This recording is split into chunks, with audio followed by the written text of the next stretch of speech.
Bienvenue au docteur Pantelia. Merci beaucoup pour cette présentation. J'aimerais vous parler brièvement aujourd'hui de l'utilisation de la musique et du rythme dans la maladie de Parkinson pour améliorer le bien-être physique et mental. Pour les personnes intéressées, nous avons à ce stade des informations sur les médias sociaux à partager sur Facebook, Instagram et Twitter. Mais le site web traditionnel est listé ici et ces diapositives, bien sûr, nous sommes heureux de les partager avec tous ceux qui sont intéressés.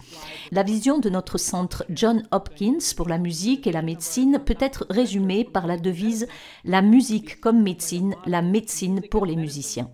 Notre mission est donc de rapprocher la musique et la médecine en faisant de la musique et du rythme un élément important du traitement de maladies telles que la maladie de Parkinson et en améliorant la santé des musiciens du monde entier. Je vais donc vous parler brièvement aujourd'hui de la façon dont la musique affecte le cerveau, vous donner quelques exemples d'interventions basées sur la musique et vous présenter 2 diapositives vers le début et un récapitulatif à la fin sur les mesures concrètes que vous pourriez prendre aujourd'hui et demain pour essayer d'améliorer votre vie grâce à la musique. Et puis j'espère, malgré le retard, pouvoir répondre à quelques questions à la fin. J'aimerais vraiment commencer par une citation de Shakespeare. « Quelle est la musique que je dois écouter ? Haha, gardez le tempo, comme la plus douce musique est aigre quand les temps sont manqués et les accords non observés. Il en est de même dans l'harmonie des existences humaines. » Pardon, mais j'aurais dû poser cette question au début. Est-ce que tout le monde m'entend bien? Est-ce que je peux avoir un pouce en l'air ou quelque chose comme ça? Je vous entends très bien. C'est parfait. Nous allons donc passer à la suite. Cette diapositive est très détaillée, mais c'est l'une de celles que j'ai montrées au début de mes exposés sur la musique parce qu'elle est vraiment utile pour faire comprendre que la musique et le rythme ont un impact sur de nombreux endroits différents du cerveau en même temps. Pour encadrer cette diapositive, j'aimerais vous donner un exemple concret qui, je l'espère, touchera de nombreux auditeurs. Imaginez que vous entendiez une chanson ou la chanson sur laquelle vous avez dansé à votre mariage, vous savez, votre danse préférée en tant que jeune mariée. Gardez cela à l'esprit lorsque nous passerons en revue certains des domaines que l'écoute de cette chanson activera. Comme tout son, la musique active les voies auditives de base, qui sont représentées par des cercles verts. J'aurais dû préciser qu'il s'agit d'une vue latérale du cerveau dans le panneau de gauche et d'une vue en coupe au milieu du cerveau, avec l'avant du cerveau ici à droite et l'arrière du cerveau à gauche. Vous avez donc une vue latérale de l'hémisphère droit sur le côté gauche, puis une vue en coupe au milieu du cerveau. On me pose souvent cette question, alors je vais y répondre d'emblée. Bien que nous examinions l'hémisphère droit pour cette diapositive, la plupart des processus musicaux sont en fait traités des 2 côtés du cerveau. La seule exception est le traitement de la hauteur et de la mélodie qui se fait principalement dans l'hémisphère droit, ce qui explique pourquoi mes collègues montrent l'hémisphère droit dans cet article. Les cercles verts indiquent les voies auditives de base. C'est ce que la musique a en commun avec n'importe quel son entrant dans l'oreille. Il est traité dans le lobe temporal supérieur qui se trouve ici. J'espère que vous voyez mon pointeur. Ensuite, des éléments musicaux plus complexes sont traités de manière plus répartie dans une zone clé appelée le plan temporal ou le plénum temporal en latin, qui est en turquoise ici, vers l'arrière du lobe temporal. Mais il y a aussi des zones proches du cortex moteur dans le lobe frontal, le gyrus temporal supérieur et le gyrus frontal inférieur, qui sont également importants pour la production du langage. Il y a donc des zones qui se chevauchent en termes de compréhension de la musique en tant que mélodie et de compréhension de la parole. Ce chevauchement est très important et concerne la manière dont nous pourrions utiliser la musique pour traiter les personnes ayant des difficultés d'élocution. Passons ensuite à l'attention et à la mémoire de travail. Nous savons qu'il s'agit souvent d'un problème difficile. La perte des capacités multitâches, les difficultés à se concentrer et à prêter attention font partie de la maladie de Parkinson pour de nombreuses personnes. Ainsi, la musique, entendre de la musique et certainement faire de la musique peut activer les zones du cerveau dédiées à l'attention et à la mémoire de travail. Il s'agit de se concentrer et de suivre la musique et son rythme dans le temps. Vous avez donc le cortex préfrontal dorsolatéral et d'autres cercles roses ici, le lobe pariétal inférieur et le gyrus singulaire. Ensuite, nous avons le réseau de la mémoire épisodique où sont les cercles violets la plus foncés, impliquant à nouveau plusieurs zones du lobe pariétal, le gyrus angulaire ici, le gyrus temporal moyen et le lobe temporal, ainsi que certaines zones clés affectées par la maladie d'Alzheimer. Comme nous le savons, la maladie d'Alzheimer affecte la mémoire. Et le précuneus et l'hippocampe sont des zones clés pour la formation de la mémoire. On sait que ces zones sont activées lorsque nous entendons de la musique. Ainsi, lorsque vous entendez la chanson sur laquelle vous avez dansé lorsque vous étiez jeune marié, ces zones du cerveau sont activées.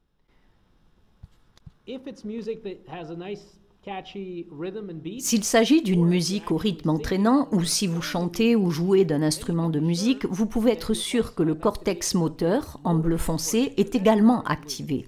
Non seulement le cortex moteur, mais aussi le cortex sensoriel. Imaginons que je joue du violon et que je reçoive presque en temps réel des informations du cortex sensoriel qui se trouve ici sur l'image, lorsque mes doigts touchent les cordes. Et ce retour d'information du cortex sensoriel me dit que je dois peut-être ajuster très rapidement la façon dont je place mes doigts sur la corde, sur la touche du violon, afin de produire les sons que je veux produire.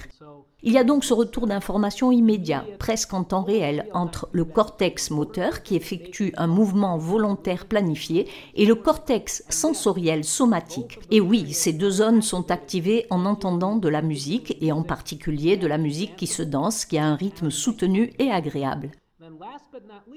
Enfin, sur l'image de droite, vous avez des cercles en orange qui impliquent le traitement de la récompense et de l'émotion. Voici donc où les choses peuvent se séparer. Si vous entendez la chanson sur laquelle vous avez dansé lorsque vous étiez jeune marié et que vous avez un mariage heureux depuis 20 à 30 ans, vous aurez probablement des associations agréables, très positives. Certaines zones du cerveau, dans ce réseau de récompenses et d'émotions, seront activées, comme le noyau accumbens, qui expérimente le plaisir et la récompense. D'un autre côté, il n'y a pas de solution unique.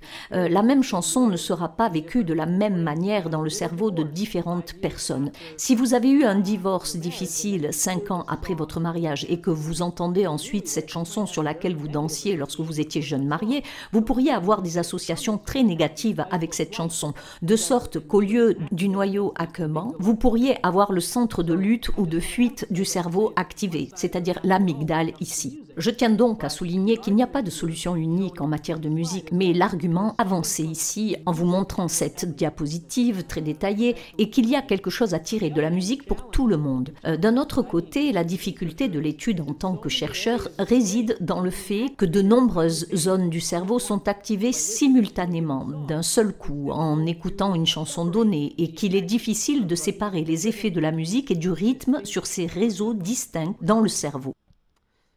Il existe donc une hypothèse décrite il y a une dizaine d'années par Annie Patel en Californie du Sud qui s'appuie sur le chevauchement que j'ai mentionné entre l'écoute de la parole et le traitement de la musique.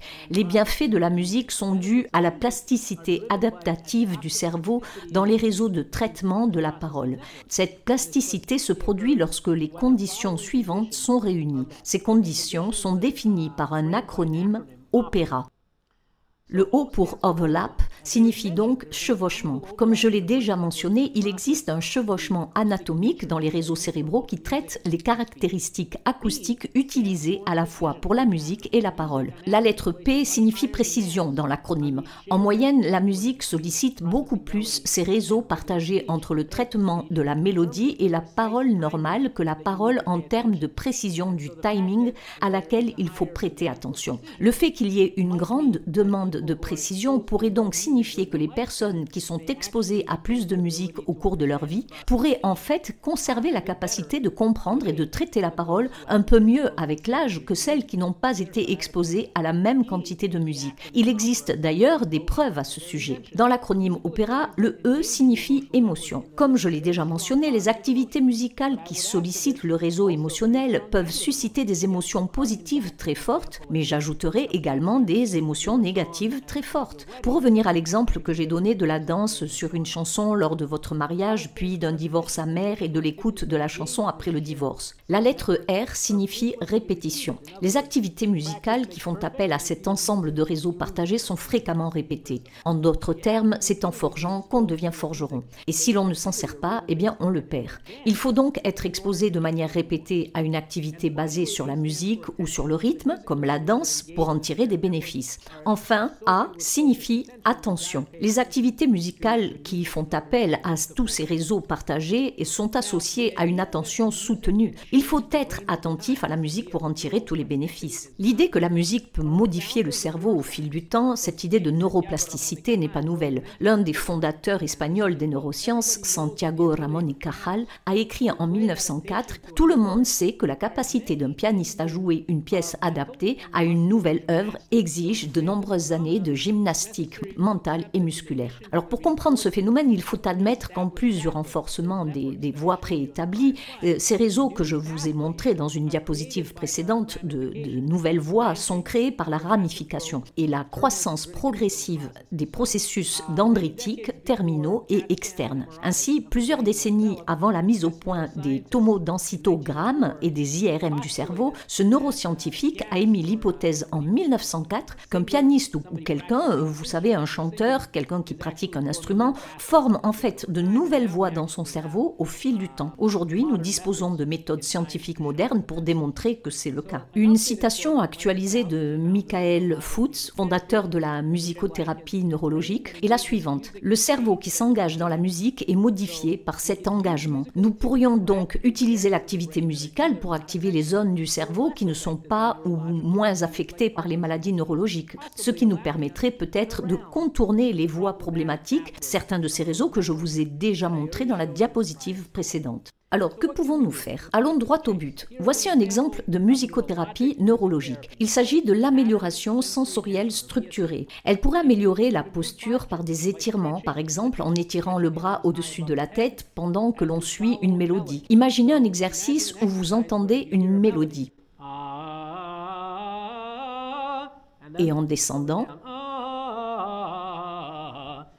la direction du mouvement dans ce type de musicothérapie est donc parallèle à la direction de la ligne musicale. Les patients ont fait état d'une plus grande liberté de mouvement grâce à l'amélioration sensorielle structurée, y compris une meilleure amplitude de mouvement et la capacité de faire de l'exercice plus longtemps. J'espère que toutes les personnes qui nous écoutent aujourd'hui connaissent l'importance de l'exercice physique aérobique pour ralentir la progression de la maladie de Parkinson. Alors qu'en est-il de la pratique de la musique instrumentale à des fins thérapeutiques? L'objectif est d'optimiser et d'améliorer à la fois la motricité fine des doigts et la motricité globale des grands muscles en utilisant ce concept d'entraînement rythmique que j'évoquerai dans un instant. L'instrument lui-même, par exemple un tambour ou un tambourin, peut être une cible de mouvement. Vous essayez donc d'atteindre une cible et cela fait partie de la thérapie. Et c'est bien parce que vous obtenez un retour auditif immédiat. Ainsi, si vous essayez de frapper un tambour ou un tambourin avec votre pied ou votre bras d'une certaine façon et que vous avez raté ou que le son n'est pas celui que vous voulez, vous obtenez un retour auditif immédiat, y compris un retour sensoriel. Le cortex sensoriel est impliqué et vous pouvez ajuster la façon dont vous jouez presque en temps réel. Maintenant, que dire de quelque chose que tout le monde, que l'on soit atteint ou non de la maladie de Parkinson, peut faire dès maintenant? La relaxation assistée par la musique. Nous savons que le stress peut exacerber les symptômes de la maladie de Parkinson et que la musique apaisante qui se rapproche du rythme cardiaque normal au repos, qui tend à être instrumentale, donc sans parole, parce que celle-ci pourrait produire des associations supplémentaires dans le cerveau, qui a une fréquence de tonalité basse, donc pas trop stridente, qui a peu de variations de volume, de tonalité ou de rythme, tend à être apaisante pour la plupart des gens. Il s'agit d'une généralité, mais c'est généralement vrai.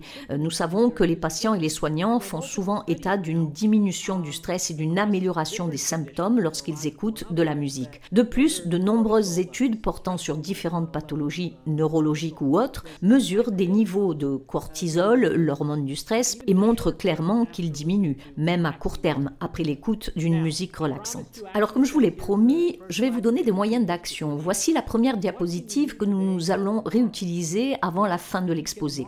Que pouvez-vous faire aujourd'hui ou demain? Vous pouvez marcher sur la musique que vous aimez en utilisant une liste de lecture de votre application préférée comme Spotify par exemple ou Pandora. Vous pouvez vous inscrire à un cours de danse. Lorsque j'ai rejoint la session pour la première fois, j'ai entendu quelqu'un mentionner Dance for PD, un programme que nous avons mis en place à Baltimore, dans le Maryland, près de chez moi, et que nous soutenons très fortement. Vous pourriez envisager de rejoindre une chorale. Aujourd'hui, notre chorale appelée Parkinsonix, issue d'une étude, la première étude du Centre de musique et médecine, se réunit chaque semaine, le mercredi, via Zoom, et les gens sont les bienvenus. Et le fait que ce soit via Zoom a vraiment élargi l'accès au-delà des limites de Baltimore. Enfin, pensez à consulter un musicothérapeute. Consultez le site de l'AMTA, American Music Therapy Association, et voyez s'il existe un musicothérapeute local qui peut proposer des consultations virtuelles ou en présentiel. C'est quelque chose que nous commençons à mettre en place à Hopkins, et je suis très heureux de dire qu'enfin c'est actif. Je pense que les participants à cette conférence connaissent bien les bases de la maladie de Parkinson. C'est la deuxième maladie neurodégénérative la plus répandue après la maladie d'Alzheimer. Nous savons qu'il existe 4 signes moteurs fondamentaux, mais pour la motricité, les résultats classiques sont T pour tremblement, R pour rigidité, c'est-à-dire raideur musculaire, A pour akinésie, c'est-à-dire perte de motricité fine, de vitesse et de contrôle, et P pour l'instabilité posturale, c'est-à-dire trouble de la marche, de la posture et de l'équilibre. C'est la méthode mnémotechnique TRAP que nous enseignons aux étudiants en médecine confrontés à la maladie de Parkinson. J'insiste en italique sur l'instabilité posturale et les difficultés de marche, car nos interventions actuelles pour le contrôle des symptômes, qu'il s'agisse de la lévodopa, d'autres médicaments ou même de la chirurgie de stimulation cérébrale profonde, ont tendance à être moins efficaces, voire pas du tout, pour les problèmes d'équilibre postural qui peuvent se développer dans la maladie de Parkinson. Comment la musique et le rythme peuvent-ils aider les personnes atteintes de la maladie de Parkinson? Alors j'ai déjà mentionné la musique thérapeutique et l'entraînement rythmique. De quoi s'agit-il? Nous définissons l'entraînement rythmique comme l'adaptation des processus et des mouvements corporels au rythme de la musique. En d'autres termes, si vous assistez à un concert, que vous entendez une mélodie entraînante et que vous vous surprenez à applaudir ou à taper du pied au rythme de la musique, vous vous entraînez rythmiquement au rythme de la musique. C'est ce qui se passe dans votre cerveau. Un exemple très impressionnant que j'utilise toujours est celui d'un grand concert, d'un concert de rock auquel vous assistez. Il y a des milliers de personnes dans un champ et les artistes sur scène veulent que vous commenciez à taper des mains. Ils commencent donc à l'indiquer et avant que vous ne vous en rendiez compte, l'immense foule tape dans les mains d'une manière remarquablement coordonnée et rythmée, souvent en l'espace de quelques secondes. Il s'agit là d'un merveilleux exemple d'entraînement rythmique et il est prouvé que ce phénomène se produit dans le cerveau dans les secondes ou les minutes qui suivent l'apparition d'un rythme fort. Le cerveau suit et les ondes cérébrales s'alignent sur le rythme que vous entendez et qui vous parvient par les oreilles. L'idée est donc de contourner ou de renforcer les voies affectées par la maladie de Parkinson. Ici, pour vous montrer une image, il s'agit d'une coupe sagittale d'une oreille à l'autre, une coupe de l'hémisphère droit. L'avant est ici et l'arrière est ici, le haut et le bas. La voie classique du mouvement généré de l'intérieur est en jaune. La voie du mouvement à commande externe, qui fait le tour par l'arrière, si vous voulez, du cervelet au thalamus, au cortex pariétal à l'arrière, à l'aire motrice supplémentaire et enfin au cortex moteur primaire que la musique et le rythme affectent bien sûr, comme je l'ai mentionné dans une diapositive précédente. C'est un moyen d'atteindre la même zone finale pour activer les muscles, activer et créer un mouvement volontaire en contournant la voie défectueuse en jaune dans la maladie de Parkinson. Cela n'a pas encore été prouvé, mais il s'agit d'une hypothèse selon laquelle la musique et le rythme pourraient aider les personnes atteintes de la maladie de Parkinson. Ce qui a été le plus étudié, c'est la stimulation auditive rythmique, généralement utilisée pour la marche et l'équilibre, exactement le type de symptôme de la maladie de Parkinson qui répond le moins bien aux traitements connus. Et nous utilisons le rythme comme un chronomètre externe. Ce sont donc des repères sonores auditifs. Vous savez, traditionnellement, dans les années 70, quand cela a commencé à être utilisé, le métronome était utilisé pour garder le rythme. Aujourd'hui, nous utilisons une application où vous pouvez marcher sur un enregistrement ou même de la musique en direct qui a un rythme soutenu comme 1, 2, 1, 2. Et l'idée est de former votre cerveau, comme je l'ai mentionné, à l'entraînement rythmique et d'anticiper le prochain pas en suivant le rythme. Chaque pas est un battement. Parfois, il faut verbaliser et compter pour soi-même 1, 2, 1, 2 ou chanter pour soi-même comme Row, row, row your boat gently down the stream. Croyez-le ou non, ces choses que je viens de mentionner ont été étudiées dans le cadre de la maladie de Parkinson et il est clairement établi qu'elles peuvent améliorer de multiples aspects de la marche et de l'équilibre. Ce sont donc des choses qui pourraient être utiles. Qu'en est-il des percussions?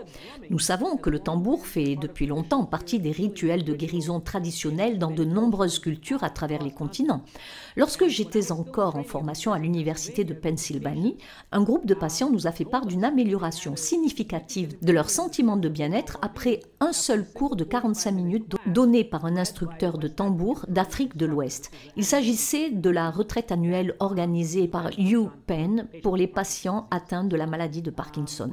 Lorsque j'ai entendu cela, j'ai été séduit et j'ai mis en place une étude pilote qui cherchait à voir si le tambour pouvait améliorer le bien-être et le mouvement dans la maladie de Parkinson. Et nous avons donc conçu l'étude DRUM-PD, publiée en 2015, et nous avons eu 10 batteurs et 10 personnes atteintes de la maladie qui ont poursuivi leur traitement habituel, y compris les médicaments et la thérapie physique.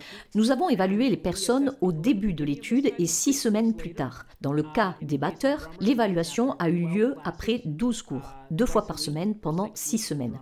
Nous avons ensuite répété l'évaluation après 12 semaines, soit 6 semaines après la fin des cours, pour le groupe des joueurs de tambour. Ce que nous avons constaté, c'est que sur le questionnaire PDQ-39, sur la qualité de vie, nous avons observé des améliorations significatives. La barre la moins haute en vert indique en fait une amélioration chez les personnes qui ont joué du tambour, mais aucune amélioration significative chez les personnes qui ont suivi leur traitement habituel. Et surtout, après 6 semaines sans jouer du tambour, les patients n'étaient pas revenus à leur niveau de base, mais ils s'en étaient suffisamment rapprochés pour qu'il n'y ait statistiquement aucun changement dans la qualité de vie signalée par les patients. Cela nous a donc indiqué qu'il fallait continuer à jouer pour continuer à bénéficier des bienfaits de la percussion.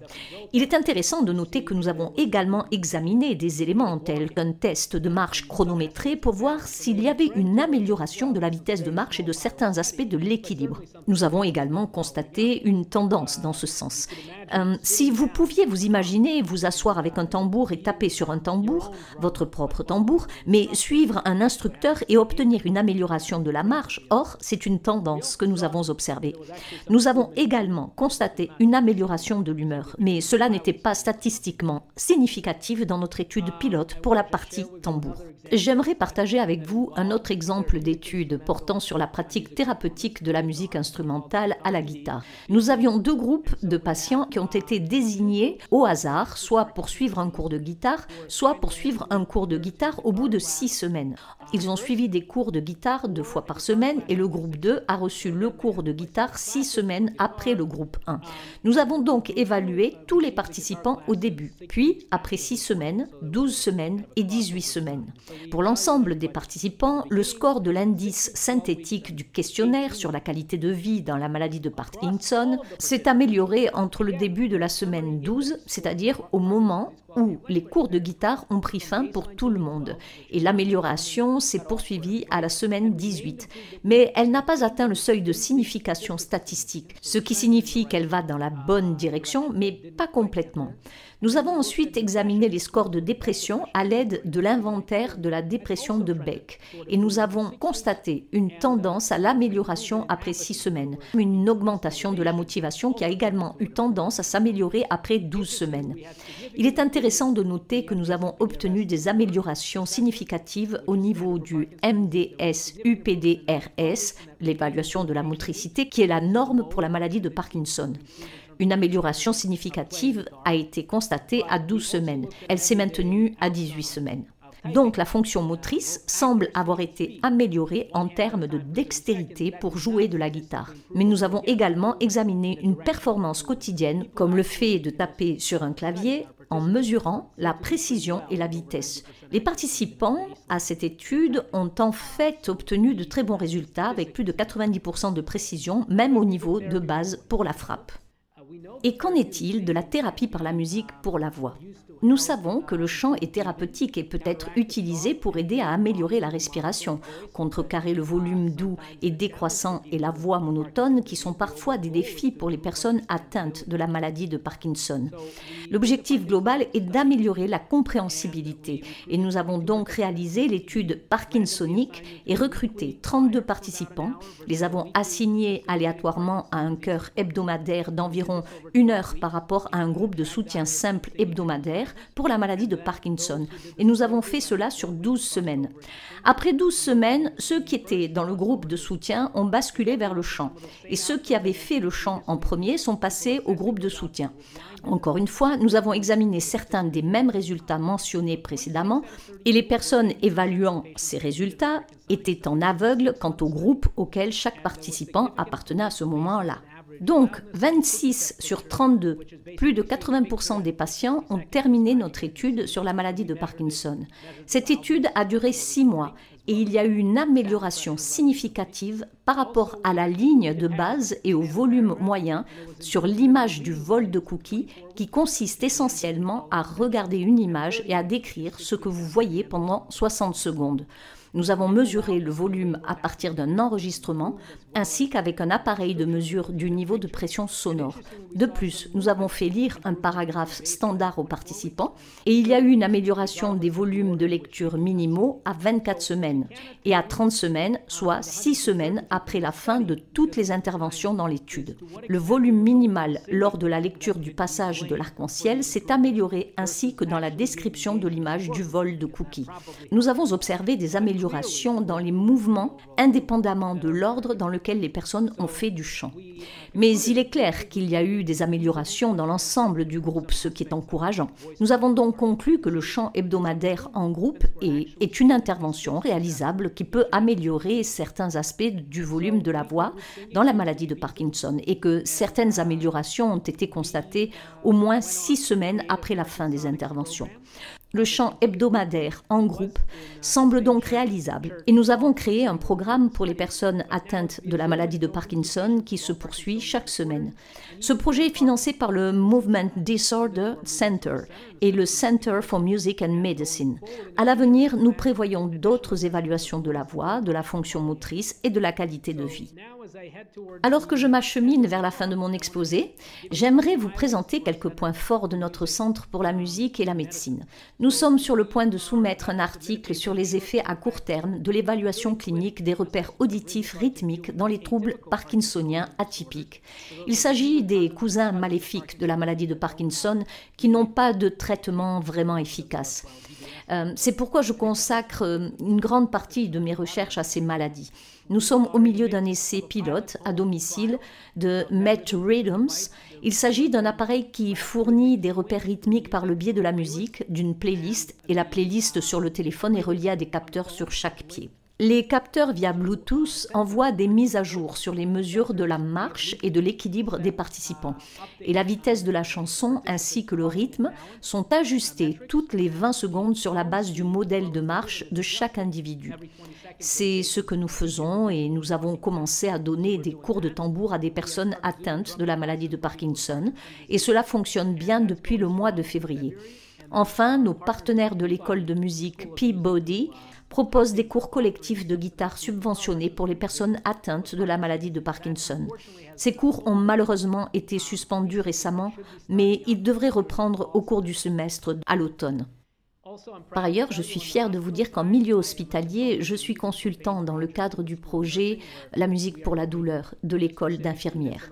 Nous nous rendons dans des unités spécifiques et proposons des playlists Spotify pour améliorer le contrôle de la douleur, la prise de médicaments contre la douleur et réduire l'anxiété chez les patients, non seulement en neurologie et en psychiatrie, mais aussi dans d'autres unités. Nous avons soumis un article et sélectionné personnellement de la musique pour les hommes subissant récent une prostatectomie radicale, ce qui nous a permis d'obtenir des résultats encourageants en termes de réduction de la douleur et de l'anxiété. Et je suis fière de vous annoncer qu'un partenariat avec le NIH du Centre Kennedy a été créé en 2017 et qu'il existe des possibilités de recherche par le biais des NIH pour utiliser la musique à des fins thérapeutiques. J'ai eu le privilège d'examiner des demandes de subventions dans ce domaine. D'ailleurs, je m'en voudrais de ne pas mentionner que Renée Fleming propose une merveilleuse série de webcasts intitulée Musique et Esprit dans le cadre de ce partenariat au NIH du Centre Kennedy. Et il y a un mouvement plus large qui se prépare, en particulier au Royaume-Uni, et qui, nous l'espérons, s'étendra également aux États-Unis. Le ministre britannique de la Santé de l'époque, Matt Hancock, qui a depuis démissionné, a proposé en 2018 de permettre aux médecins britanniques de prescrire des traitements thérapeutiques basés sur l'art ou les loisirs pour des affections telles que la démence. Ce concept s'appelle la prescription sociale. Ainsi, lorsque vous venez me voir, en plus de vous prescrire des médicaments, je pourrai vous donner une ordonnance pour que vous rejoigniez un groupe de tambour ou un orchestre communautaire, ou que vous commenciez à prendre des leçons de musique, ou que vous alliez dans une galerie d'art ou un musée à des fins thérapeutiques. Il est de plus en plus évident que cela pourrait prolonger la vie et pas seulement améliorer la qualité de vie. Au Canada, certaines provinces se sont également engagées dans cette voie. Peu avant la pandémie, le Massachusetts a également lancé un programme pilote de prescription sociale et artistique. Que pouvez-vous faire pour vous aider? Marchez en rythme sur de la musique que vous aimez grâce à une playlist. Inscrivez-vous à un cours de danse. Rejoignez une chorale locale, virtuelle ou non. Prenez un instrument de musique, que vous en ayez joué dans votre jeunesse ou pas. Reprenez-le ou lancez-vous un défi avec un nouvel instrument ou commencez à prendre des cours de chant. Envisagez de consulter un musicothérapeute. Je vais maintenant m'arrêter et je vous remercie de votre attention et je dispose de quelques minutes encore pour répondre à vos questions. Merci beaucoup. Si vous voulez bien cesser de partager votre écran afin que je puisse poser mes questions. La première question que j'ai oublié de vous poser et que j'ai posée aux autres présentateurs lorsqu'ils ont commencé est la suivante. Comment vous avez commencé à travailler dans ce domaine? Qu'est-ce qui vous a attiré dans ce travail? Comment vous vous êtes spécialisé dans ce domaine? Je vais essayer d'être très bref pour pouvoir répondre à d'autres questions. Je joue du violon depuis l'âge de 7 ans et c'est une très grande composante de ma vie. C'est ce que je ferais professionnellement si je n'étais pas médecin. Comme j'aime à le dire à mes patients, j'espère pour vous que je suis un bien meilleur médecin que musicien. Mais la musique reste très proche et chère à mes yeux et représente une grande partie de mes activités. Et j'ai beaucoup de chance de pouvoir combiner mes deux passions d'un point de vue professionnel au sein du Centre pour la musique et de la médecine. Pour ce qui est de ce qui m'a attiré dans ce type de travail, ma mère, qui est également neurologue, m'a raconté l'histoire d'un patient atteint du syndrome de Down. Âgé d'une quarantaine d'années, les patients atteints du syndrome de Down ont malheureusement un risque très élevé de développer la maladie d'Alzheimer à un stade très précoce. Il a développé la maladie d'Alzheimer au point de ne plus pouvoir parler, mais il avait une belle voix et plus tôt dans sa vie, il avait pris des cours de chant et a appris par cœur plusieurs airs d'opéra italien, une langue étrangère pour lui.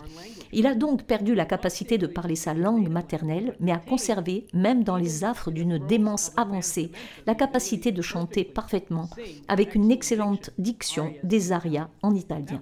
Ma mère m'a donné cet exemple qui m'a beaucoup inspirée. Et puis il y a eu d'autres exemples inspirants au cours de ma carrière d'interne. 2 patients sont arrivés, croyez-le ou non, à une nuit d'intervalle, l'un étant un chanteur professionnel et l'autre n'ayant jamais été exposé à la musique. Tous 2 avaient subi un grave accident vasculaire cérébral affectant le centre de la parole dans le lobe frontal gauche. Ils étaient muets, incapables de parler. Mais aussitôt, le médecin traitant a commencé, même s'il était un peu faux, mais il a tout de même chanté « Joyeux anniversaire ». Et ils ont pu le chanter tout de suite. Vous savez, dans la phase subaiguë après un accident vasculaire cérébral, sans pouvoir parler du tout, ils ont pu mobiliser les zones cérébrales de traitement et de production de la musique pour reproduire des sons significatifs dans la parole. Ce ne sont là que quelques-unes des choses qui m'ont vraiment motivée et inspirée au fil des ans. C'est très bien. Vous avez dit qu'il ne chantait pas très bien Happy Birthday. Les gens disent « Oh, je ne suis pas doué pour la musique, je ne sais pas chanter. » Donc probablement que la musique ou la musicothérapie ne serait pas bénéfique pour moi. Que répondez-vous à cela? Oh, je suis ravie que vous posiez cette question qui est probablement la plus importante à poser. C'est ce que les participants à nos études, en particulier à l'étude sur le champ parkinsonique, nous ont dit lors de la sélection et de l'étude elle-même. J'ai été découragée dès mon plus jeune âge par mes parents, par mes professeurs, par d'autres personnes qui m'ont dit « Tu sais quoi, tu n'as aucun talent, tu n'as rien à faire en tant que chanteur ou en tant que musicien. Cela ne peut pas être plus éloigné de la vérité. Il y a quelque chose à gagner pour tout le monde, quelles que soient les aptitudes musicales lorsqu'il s'agit d'exposition à la musique et au rythme. Alors oui, il est vrai que du point de vue génétique, du point de vue de l'exposition, tout le monde part d'un point différent. Mais il ne fait aucun doute que les interventions basées sur la musique et le rythme peuvent aider les gens dans toute la gamme de leurs capacités musicales. Lorsqu'il s'agit d'une véritable surdité tonale, on parle en fait d'amusie. C'est en fait très très rare, moins de 1% de la population.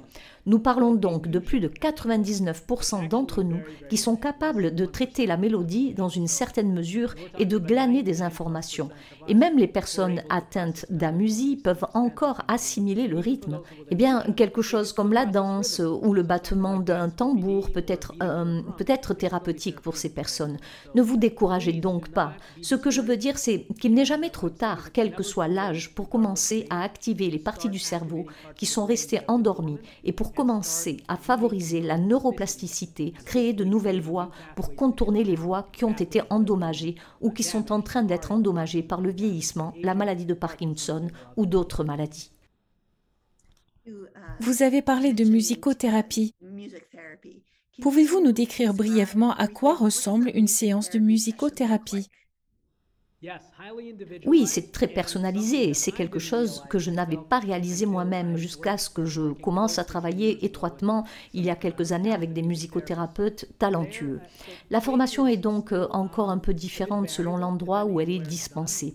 Mais la grande différence se situe entre l'Amérique du Nord et l'Europe, par exemple. Mais si vous pensez à un psychothérapeute, un thérapeute par la parole, disons, qui utilise des techniques de thérapie cognitivo-comportementale, probablement familières à la plupart des gens qui nous écoutent, c'est un aspect de ce qu'un musicothérapeute fait aussi. Et c'est très important pour de nombreuses personnes, n'est-ce pas? Cependant, il l'intègre et l'utilise souvent par le biais de la musique, qu'il s'agisse de musique instrumentale thérapeutique, d'amélioration sensorielle des motifs, de stimulation auditive rythmique, de relaxation assistée par la musique, et de nombreux autres exemples de musicothérapie qu'un musicothérapeute pourrait vous montrer. Voyez-vous, ce sont toutes ces choses qui peuvent être incorporées et qui sont hautement adaptables et individualisées pour un patient particulier. En passant, je voudrais ajouter que, dû à la pandémie et le confinement, bien sûr, il y a eu la musicothérapie s'est largement orientée vers des interventions en ligne et nous sommes très intéressés par des études sur ce sujet. Et je pense qu'il y a beaucoup de potentiel à utiliser la musicothérapie en ligne. C'est pourquoi nous avons ces classes en ligne. Oui, oui. La musicothérapie est-elle prise en charge par la sécurité sociale? Bien, maintenant nous posons une question qui touche vraiment à la prescription sociale. Il faut regarder État par État. En mai de cette année, je suis heureux de dire que le Maryland est devenu le 11e État à approuver une structure de conseil d'autorisation pour la musicothérapie.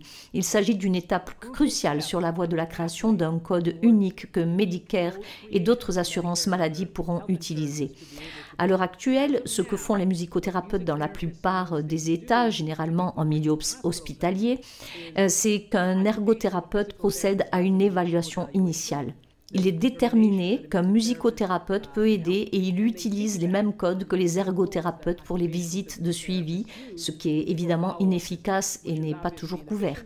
Mais la réponse est donc très différente d'un État à l'autre et on peut certainement deviner que la côte Est, New York, le Massachusetts et d'autres États de la Nouvelle-Angleterre sont ceux qui ont ouvert la voie dans ce domaine.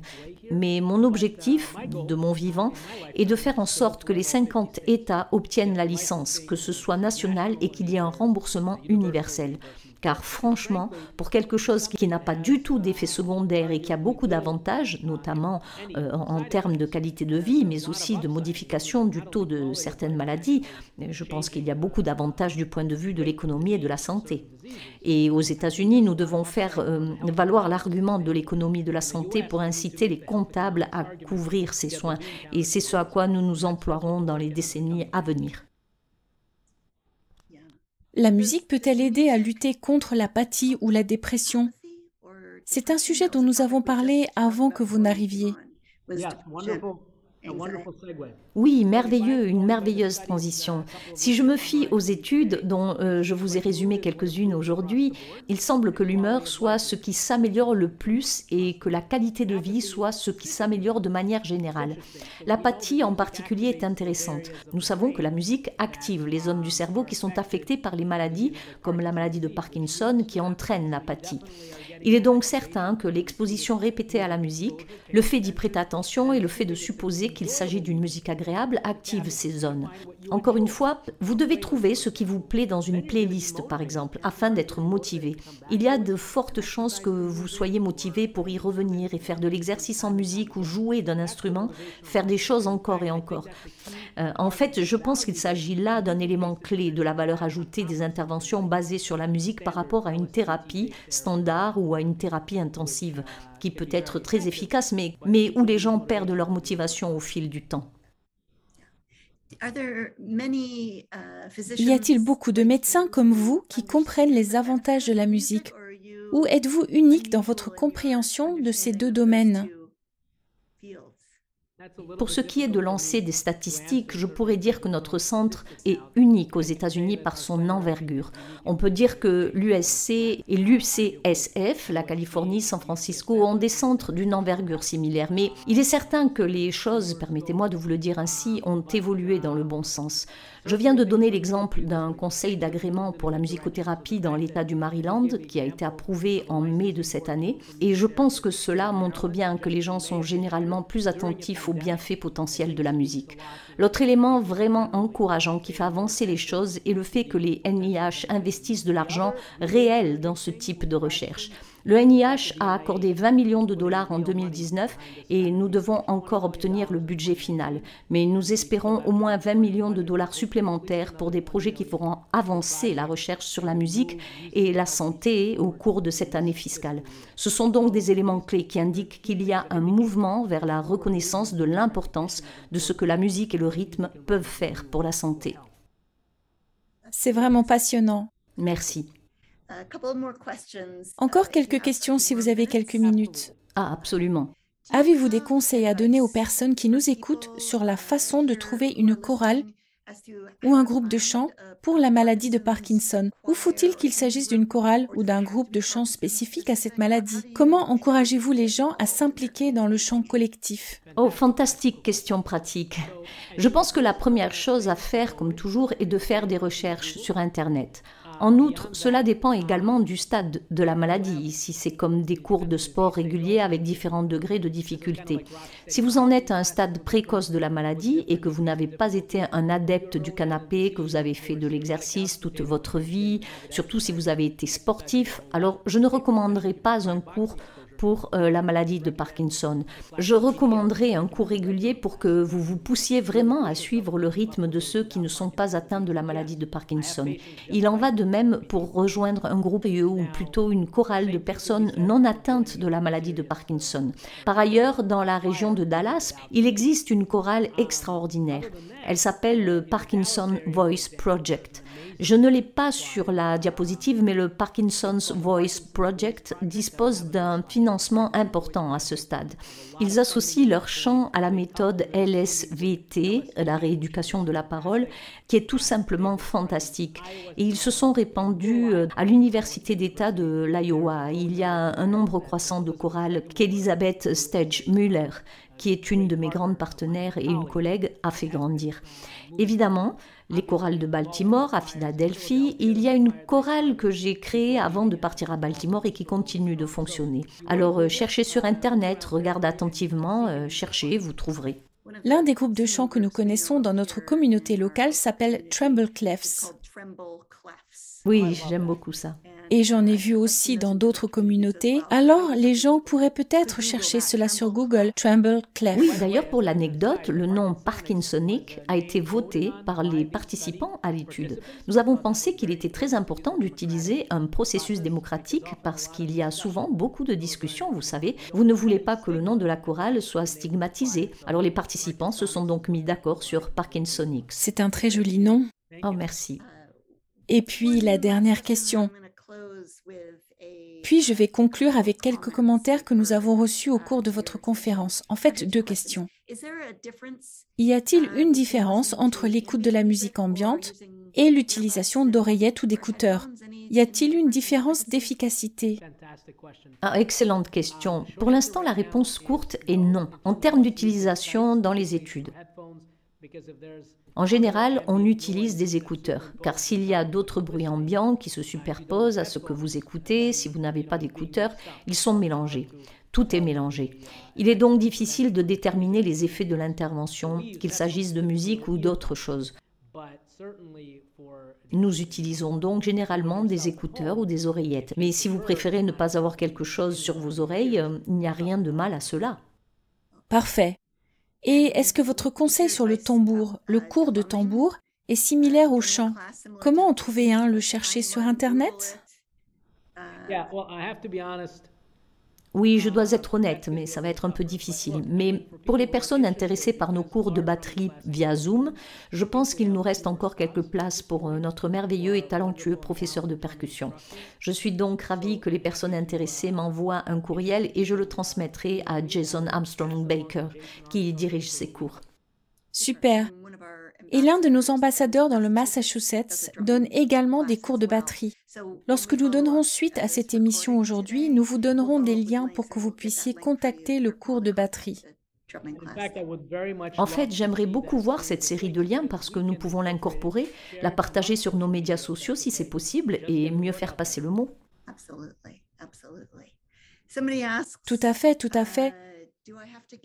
Quelqu'un demande s'il faut abandonner la guitare car elle a du mal à garder le rythme. C'est très délicat. D'après mon expérience, c'est là que le niveau d'expertise joue un rôle important. Parce qu'il y a beaucoup de frustration chez les professionnels ou les musiciens sérieux qui jouent d'un instrument. Et il est très stressant et frustrant de perdre cette capacité. Pour tous les autres qui n'ont pas ce niveau, vous savez, des heures de pratique, 10 000 heures d'engagement d'expertise, je vous encouragerai autant que possible à ne jamais laisser tomber. Continuez à travailler. Je viens de vous montrer les résultats de notre étude de guitare. Il est évident qu'il reste beaucoup de choses à faire et d'autres études doivent être menées, mais c'est vrai pour la plupart des choses, et notamment pour les interventions comportementales. Il est clair que nous avons obtenu des résultats positifs, même pour des choses comme la dactylographie. Il y a eu des améliorations de la précision.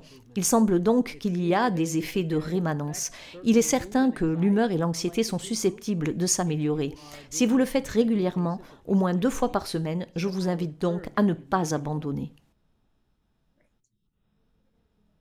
Beaucoup de membres de notre communauté ne comprennent pas vraiment comment élaborer une setlist et à quoi cela ressemble. Oui, une playlist. C'est quelque chose que les gens peuvent mettre sur un vieux disque ou sur une cassette et écouter de la musique, n'est-ce pas? Oh, certainement, oui. Tout dépend de ce que l'on préfère et de ce que l'on choisit personnellement. Je connais des exemples d'applications. Il se trouve qu'elles sont gratuites. Vous savez, il y a aussi des versions payantes, mais vous pouvez très facilement créer une playlist de lecture Spotify. Je l'utilise tout le temps avec mes enfants et ils sont fous de ces choses-là. Ils les passent et repassent tout le temps. Demandez à vos enfants de vous aider à créer une liste de lecture si vous ne savez pas comment faire.